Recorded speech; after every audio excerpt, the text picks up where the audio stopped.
Bonjour tout le monde, c'est Monsieur 2X. Donc dans cette vidéo, nous allons effectuer un petit résumé de tout ce que nous avons appris dans les vidéos précédentes et nous allons effectuer l'un ou l'autre exercice.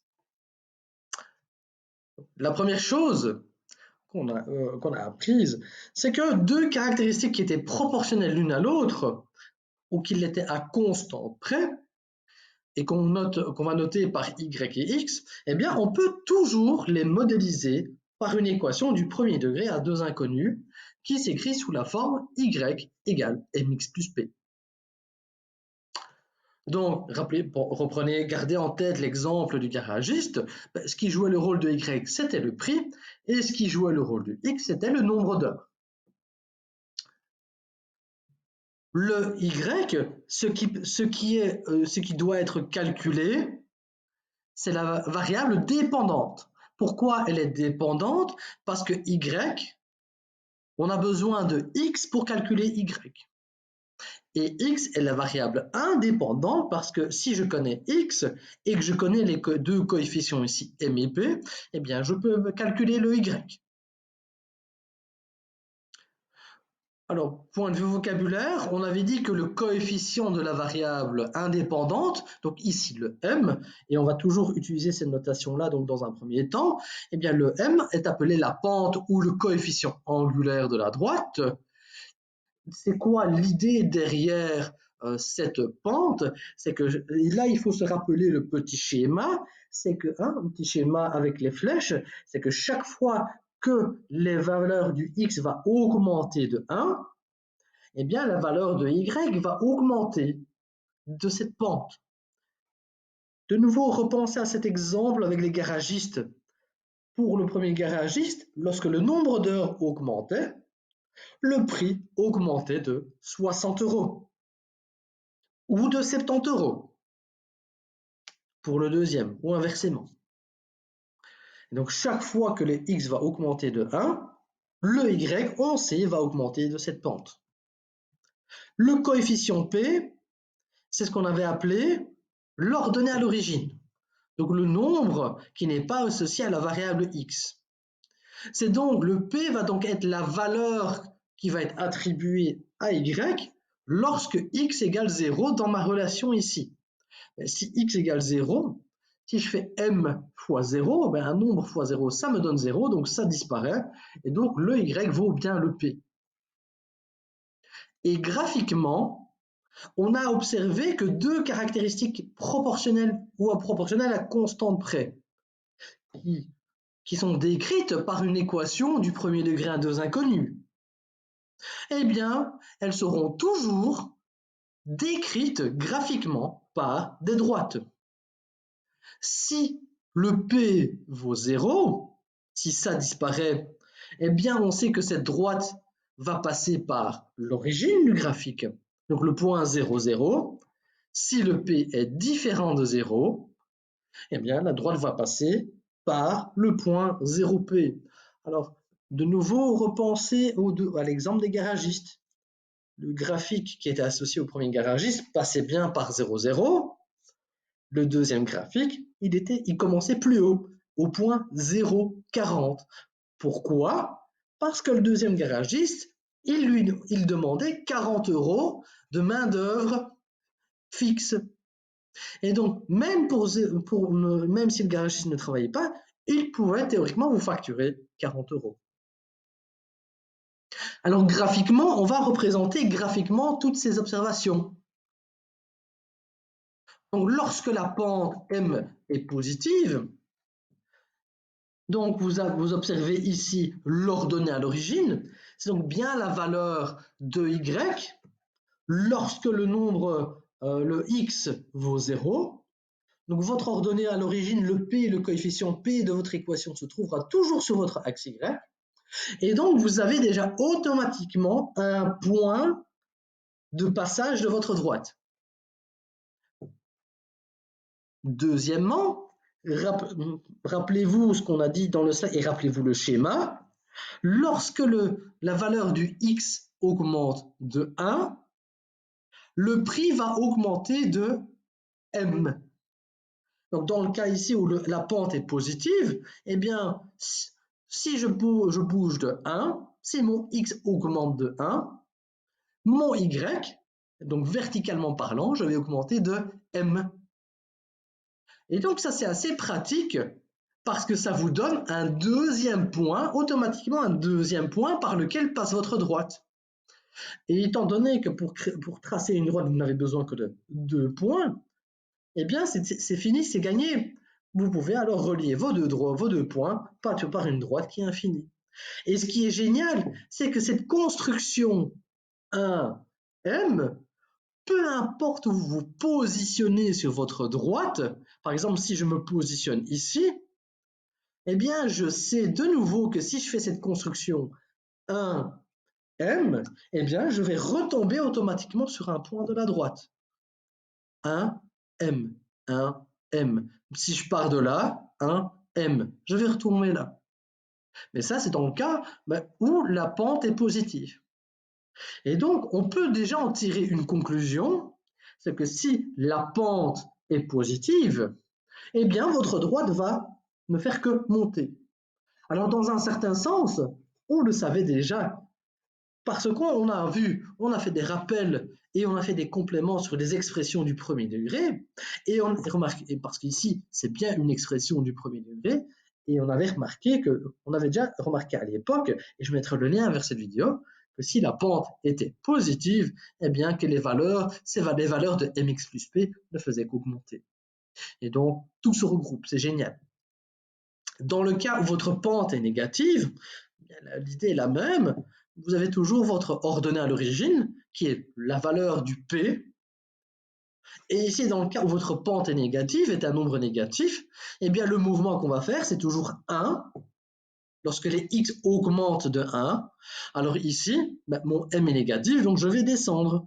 Alors ici, c'est un exemple, c'est pas à l'échelle, ça va dépendre des droites, c'est pour représenter la théorie. Et donc ici, je vais descendre de m, et je vais obtenir un second point, et grâce à ce point-là et ce point-là, je vais pouvoir tracer ma droite. Et donc c'est génial, c'est vraiment génial, parce que dès qu'on a l'équation écrite sous cette forme, et là je précise bien écrite sous cette forme, eh bien on peut tracer automatiquement notre droite sans devoir passer par un tableau de valeurs. Inversement, si je vous donne le graphique et que sur ce graphique il y a une droite qui est tracée, eh bien par ces mêmes constructions, des constructions identiques, et ces remarques identiques, vous pouvez retrouver l'équation. Alors par exemple, imaginez que je veuille tracer la droite y égale 3x plus 1. Et la question c'est que vaut l'ordonnée à l'origine, le coefficient p. Alors ici le coefficient p, c'est le coefficient ici, c'est 1. C'est ce coefficient ici. La pente ou l'ordonnée à l'origine, la pente ou le coefficient angulaire, pardon, mais ça vaut 3. C'est le coefficient du x. Et donc, si on désire tracer notre droite, alors là, toutes les constructions seront déjà faites. Donc, votre ordonnée à l'origine vaut 1. Ça veut donc dire que sur mon axe Y A1, je sais que ce point sera un point de passage de ma droite.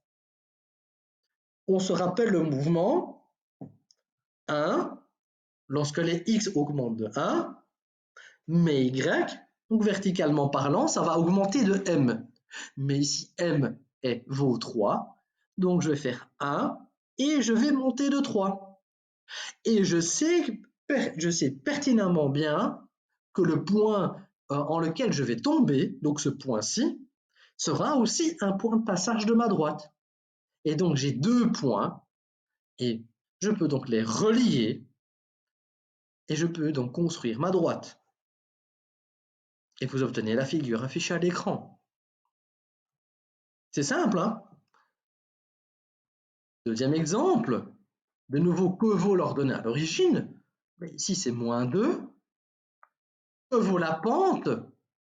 Ici, c'est le coefficient du x, c'est moins 3,5. On peut construire le graphique. Alors, je vais détailler ça. Donc, l'ordonnée à l'origine, le P, c'est moins 2. Donc, je sais que sur l'axe vertical à moins 2, là, ce point-là est un point de passage de ma droite.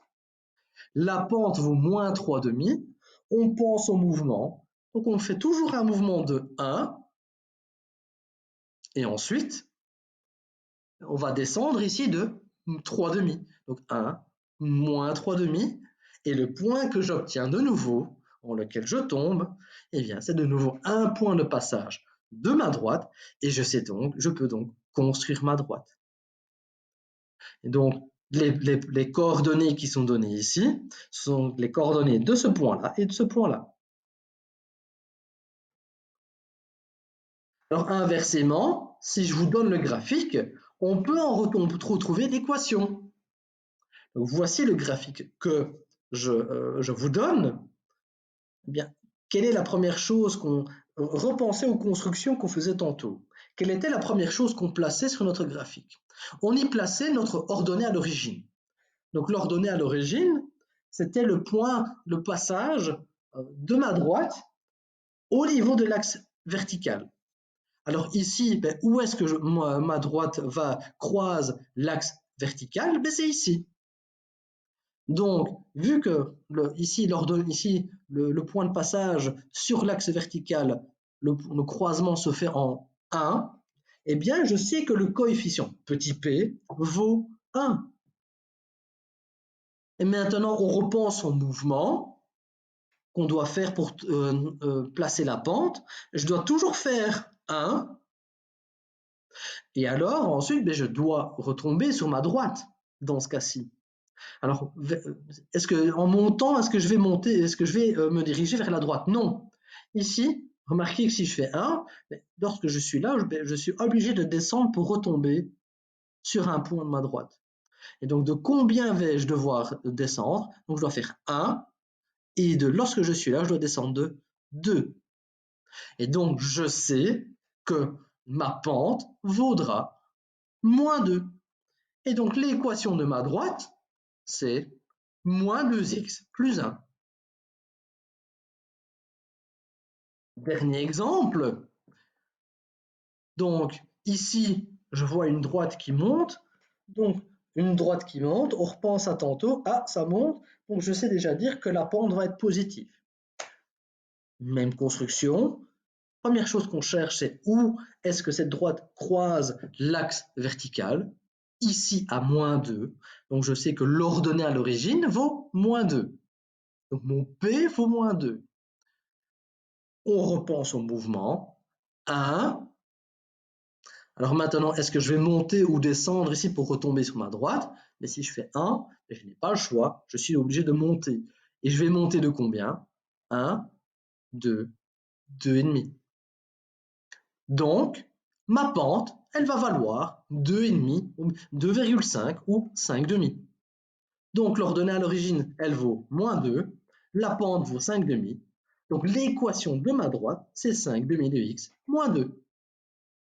Donc voilà, j'espère que ces résumés vous a aidé à comprendre réellement complètement les notions de pente, de coefficient angulaire, cette relation entre les notions de proportionnalité, l'équation des équations du premier degré à deux inconnus et la représentation graphique sous forme de droite, et que ces exercices vous ont permis de comprendre comment construire l'équation de la droite à partir de l'équation et comment obtenir l'équation à partir du graphique de la droite. Donc voilà, j'espère que cette vidéo vous a plu. N'hésitez pas à liker, partagez-la si vous estimez qu'elle peut aider quelqu'un. Et sur ce, je vous dis à très bientôt. Au revoir.